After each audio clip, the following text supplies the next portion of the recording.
হাওয়া বার্তা চ্যানেলে আপনাদের প্রত্যেককে স্বাগত জানাচ্ছি। পশ্চিমবঙ্গে দক্ষিণবঙ্গে বৃষ্টির সম্ভাবনা অনেকটা কমে গেছে, তবুও 4টি জেলাতে ভালো রকম বৃষ্টি হতে পারে এমনটা খবর রয়েছে আজকের দিনটা। আগামীকাল থেকে নিম্নচাপ আরও সরে যাবে পশ্চিম এবং উত্তর পশ্চিম দিকে, যার ফলে বৃষ্টির সম্ভাবনাটা অনেকটা কমতে পারে। প্রথমেই আমরা জানবো যে নিম্নচাপটা কোথায় অবস্থান করছে এবং এর গতি প্রকৃতি আগামী কয়েকদিনে কোথায় কেমন থাকতে পারে, তার প্রভাব বাংলার দিকে কতটা আসতে পারে। সবথেকে গুরুত্বপূর্ণ বিষয় রয়েছে এটা। প্রথমেই আপনাদের জানাবো এই মুহূর্তে নিম্নচাপের যা খবর রয়েছে, বিশেষ করে উত্তর পূর্ব ঝাড়খণ্ড এবং পশ্চিমবঙ্গের উত্তরবঙ্গ সংলগ্ন জায়গার দিকে এই সময় অবস্থান করছে এই নিম্নচাপ, যেটা গভীর নিম্নচাপ আকারে এখনও রয়েছে, অর্থাৎ ডিপ্রেশন আকারে রয়েছে। এই নিম্নচাপ আগামী 24 ঘন্টার মধ্যে আরও পশ্চিম এবং উত্তর পশ্চিমে সরবে, অর্থাৎ যা পূর্বাভাস রয়েছে ঠিক এই দিকে সরতে পারে, যার ফলে যা পূর্বাভাস আগামীকাল দুর্বল হবার সম্ভাবনা অবশ্যই থাকছে। তবে সেটা সুস্পষ্ট নিম্নচাপের আকারে আসবে, একেবারে নিঃশেষ হয়ে যাচ্ছে না এই নিম্নচাপ আগামীকালই, যার ফলে বৃষ্টির সম্ভাবনা আরও বাড়বে পূর্ব উত্তরপ্রদেশ পূর্ব মধ্যপ্রদেশের দিকে, যার ফলে বৃষ্টির সম্ভাবনা আরও কমবে পশ্চিমবঙ্গের দক্ষিণবঙ্গে উত্তরবঙ্গে এবং ঝাড়খণ্ডের দিকে। এই রয়েছে নিম্নচাপের গতি প্রকৃতি আজ থেকে আগামী 2 দিনের মধ্যে। এবার আমরা জানার চেষ্টা করব যে আজকে রাত এবং আগামীকাল সকালের মধ্যে যে পূর্বাভাসটা বর্তমানে রয়েছে, তার জন্য দক্ষিণবঙ্গের কোন কোন জেলাগুলোতে এখনও বৃষ্টি হতে পারে। যেটা জানা যাচ্ছে মূলত 4টি জেলাতে একটু বৃষ্টি হতে পারে বেশি করে। পূর্ব বর্ধমানে সেরকম বৃষ্টির সম্ভাবনা আপাতত নেই, হালকা মাঝারি থাকছে। সঙ্গে রয়েছে 2 24 পরগনা এবং রয়েছে কলকাতা, হাওড়া, হুগলি, এদিকে হালকা মাঝারি বৃষ্টির কথাই রয়েছে অধিকাংশ জায়গাতে। ঠিক পূর্ব মেদিনীপুরেও সেই কথাই রয়েছে। পশ্চিম মেদিনীপুর, ঝাড়গ্রামে মাঝারি ধরনের বৃষ্টিটা হতে পারে, বহু জায়গাতেই বৃষ্টি হবার সম্ভাবনা এখনও রয়েছে। তবে মনে রাখতে হবে বাঁকুড়া, পুরুলিয়া, পশ্চিম বর্ধমান এবং বীরভূম, এই 4টি জেলাতে দু এক জায়গায় ভারী বৃষ্টির সংবাদ রয়েছে আগামীকাল সকালের মধ্যে।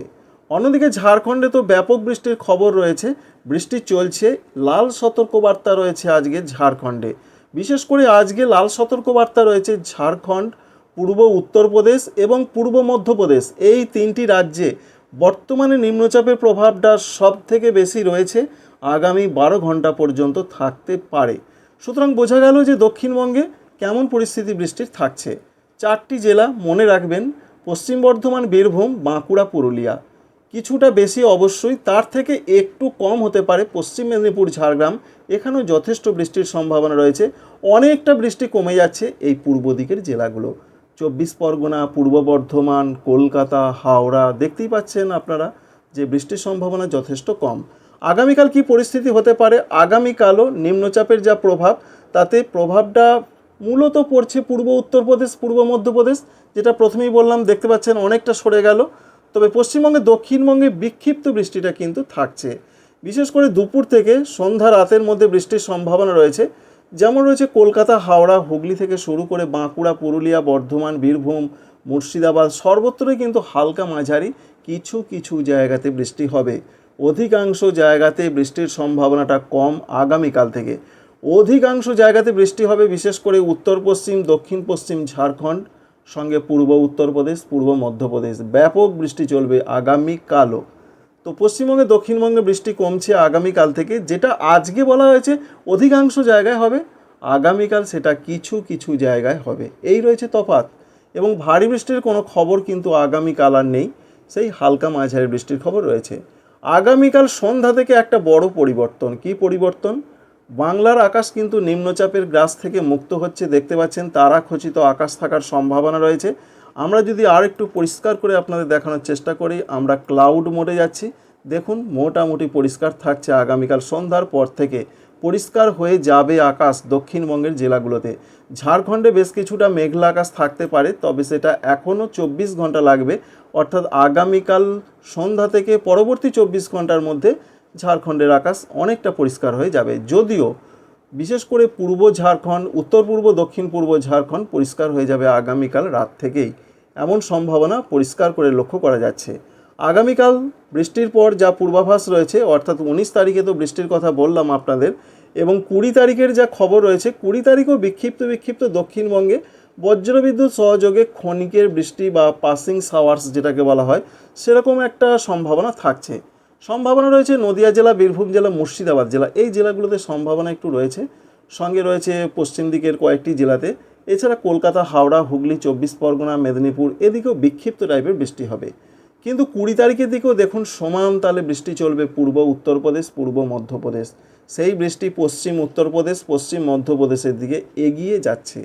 সুতরাং আমাদের ক্ষেত্রে চিন্তার কোনো বিরাট কারণ নেই। চিন্তার কারণ রয়েছে উত্তরপ্রদেশবাসী এবং মধ্যপ্রদেশবাসীদের ক্ষেত্রে, কারণ সেখানে কিন্তু নিম্নচাপটা তখনও অ্যাক্টিভভাবে থাকার সম্ভাবনা রয়েছে। এবার দেখার চেষ্টা করব 20 তারিখের পর 21 তারিখের দিকে আকাশ তো পরিষ্কারই হয়ে যাচ্ছে। এবার বিক্ষিপ্ত বিক্ষিপ্ত বৃষ্টি হয়, যেটা হবার কথা, যেটা হয়ে থাকে বর্ষাকালে সেরকমই হবে। আর নিম্নচাপ অক্ষরেখার যা আপডেট রয়েছে, এই মুহূর্তে নিম্নচাপ অক্ষরেখা আসছে এবং সেটা পশ্চিমবঙ্গের দীঘার ওপর দিয়ে বিশেষ করে এইভাবে বঙ্গোপসাগরের দিকে নেমে গেছে। এর জন্য জলীয় বাষ্প ঢুকছে, তাই বিক্ষিপ্ত বৃষ্টিটা হবে। আবার নতুন করে নিম্নচাপ আসতে পারে, সেটা আগস্ট মাসের শেষের দিকে। এখনই সেটা আপনাদের দেখাচ্ছি না, বলাও সম্ভব নয়, কারণ এই আপডেট মিলবে কি মিলবে না সেটা বলা খুবই অসম্ভব। বিশেষ করে দেখতে পাচ্ছেন, একবার জাস্ট দেখিয়ে দিচ্ছি, 28 তারিখের দিকে আবার নতুন নিম্নচাপ আসতে পারে, যার জন্য বৃষ্টি বাড়তে পারে। পশ্চিমবঙ্গের উত্তরবঙ্গের জেলাগুলোর যা খবর রয়েছে সেখানে বৃষ্টির সম্ভাবনা রয়েছে। যেহেতু উত্তরবঙ্গ লাগোয়া সংলগ্ন জায়গায় নিম্নচাপটা অবস্থান করছে, তাই মালদা, দক্ষিণ দিনাজপুর, উত্তর দিনাজপুর সহ প্রত্যেকটা জেলার দিকে কিন্তু অধিকাংশ জায়গাতেই বৃষ্টিটা হবে। দার্জিলিং, কালিম্পং, জলপাইগুড়ি, আলিপুরদুয়ার এই জায়গাগুলোতে একটু ভারী বৃষ্টি হতে পারে। নিচের দিকের জেলাগুলোতে বজ্রবিদ্যুৎ সহ ঝোড়ো হাওয়ার সঙ্গে বৃষ্টির সম্ভাবনা রয়েছে। আজকে রয়েছে, আগামী কাল রয়েছে এবং 20 তারিখ পর্যন্ত এরকম একটা সম্ভাবনা। তবে 20 তারিখ থেকেই নিচের দিকের জেলাগুলোতে বৃষ্টি কমবে এবং ওপরের দিকের জেলাগুলোতে বৃষ্টির সম্ভাবনা থেকেই যাচ্ছে। 21 তারিখের দিকে আবার বৃষ্টি বাড়বে। দার্জিলিং, কালিম্পং, জলপাইগুড়ি, কুচবিহার, আলিপুরদুয়ার এই জেলাগুলোর দিকে আবার ভারী বৃষ্টির চান্সটা বাড়বে। এই পর্যন্ত আপডেট। এবং উত্তর বাংলাদেশের দিকেও 21-22 তারিখে বৃষ্টি বাড়বে। উত্তর পূর্ব ভারতের যা খবর রয়েছে সেখানে বৃষ্টির সম্ভাবনা রয়েছে অবশ্যই। সেখানে বলতে আসাম, মেঘালয়, অরুণাচল প্রদেশ, ত্রিপুরা, মণিপুর, মিজোরাম, নাগাল্যান্ড। আসামে কোথাও কোথাও একটু ভারী বৃষ্টি হতে পারে। ত্রিপুরা, মণিপুর, মিজোরাম, নাগাল্যান্ডে হালকা থেকে মাঝারি বৃষ্টি হবে। আর বাংলাদেশের ক্ষেত্রে পশ্চিমবঙ্গ লাগোয়া বাংলাদেশের জায়গাগুলো খুলনা, সাতক্ষীরা, যশোর, শ্যামনগর, মেহেরপুর, রাজশাহী এই সমস্ত জায়গাতে কিছুটা হালকা থেকে মাঝারি বৃষ্টি হবে। বিরাট বৃষ্টির দাপট কিন্তু বাংলাদেশের দিকে আর নেই, কারণ নিম্নচাপ সরে চলে গেছে। যেটুকু হবে জলীয় বাষ্প এবং মৌসুমি অক্ষরেখার এই টানাপোড়েন, অর্থাৎ একটি অক্ষরেখা মৌসুমি বায়ু সক্রিয় রয়েছে নিম্নচাপের জন্য, তার জন্য কিন্তু এই বৃষ্টি চলবে। তাই বিশেষ কিছু চিন্তা নেই ত্রিপুরা, মণিপুর, মিজোরাম, নাগাল্যান্ডের ক্ষেত্রে। উত্তরবঙ্গে 21-22-এ বৃষ্টিটা বাড়বে। দক্ষিণবঙ্গেও চিন্তা নেই, নিম্নচাপ সরে যাচ্ছে। আবার চিন্তা বাড়বে এই মাসের শেষ থেকে, আবার নতুন নিম্নচাপ আসতে পারে। Thanks for watching.